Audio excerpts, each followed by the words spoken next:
रामचंद्र बाबासाहेब पोकळे, राहणार चिंचाळा, तालुका आष्टी, जिल्हा बीड।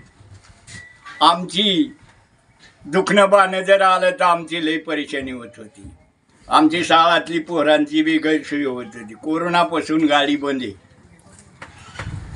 लय आनंदाची वाटते आम्हाला। पाय धुतले, त्यांची फेटे बांधले, पेढे वाटले, बार काढले, पद्धतशीर झाले।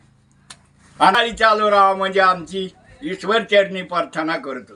जवळपास कोरोनापासून बंद होती आणि आम्ही मागच्या म्हणजे 25/6ला एक पहिलं निवेदन दिलं आम्ही, जे रितसर पत्रव्यवहार केला होता, तर त्यांनी 25/6च्या निवेदनाला काय आम्हाला अशी दाद दिली नाही। त्यानंतर आम्ही 30/6ला एक निवेदन दिलं, त्यालाही त्यांनी काय लई दाद दिली नाही अशी। त्यानंतर मी एक 4 तारखेला म्हणजे 4/7ला एक निवेदन दिलं। त्यानंतर त्यांनी उलसं कुठंतरी त्यांचे कागदपत्र म्हणजे पत्रव्यवहार फिरवले आणि मी शेवटचं एक निवेदन असं दिलं की बाबा 14 तारखेचं की बाबा मी जर उपोषणाला बसलो तर मी उठणार नाही, माझा इतिहास बी तुम्ही बाकीच्यांना विचारू शकता, ते उठत नाही।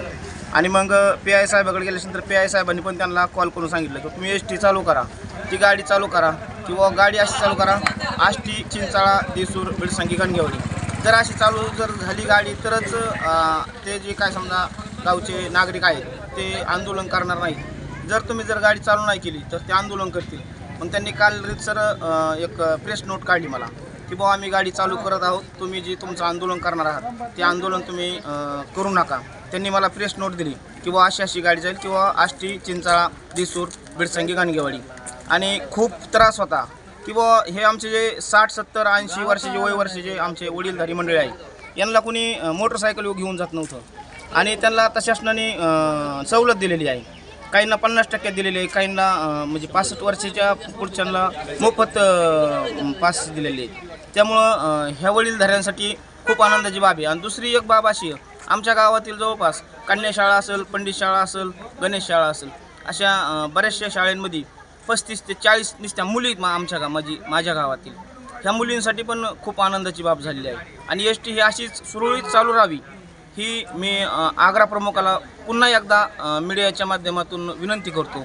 आणि खरोखरच आम्ही आमच्या ग्रामस्थांनी कंडक्टर असतील किंवा ड्रायव्हर असतील, STला हार घालून स्वागत केलं। STचं कंडक्टर साहेबांना फेटा बांधून, ड्रायव्हर साहेबांना फेटा बांधून, पेढे वाटून आनंद उत्साह केला आमच्या ग्रामस्थांनी।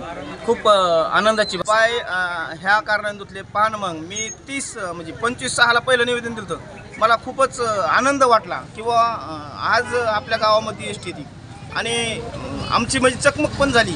आग्रा प्रमुखाची माझी बरीचशी बाचाबाची झाली, त्यामुळं त्यांचं कुठंतरी मला मनातून वाटलं की मला त्यांचे पाय धुवून स्वागत केलं पाहिजे आपण गावामध्ये। मी शाळेत आष्टीला जातो, आम्ही पहिल्यांदा रिक्षामध्ये जात होतो। ST चालू झाल्यामुळे आम्हाला खूप सोपे झाले आहे आष्टी जायला, त्यामुळे आम्हाला आहे ना ST चालू राहावी ही माझी प्रार्थना आहे।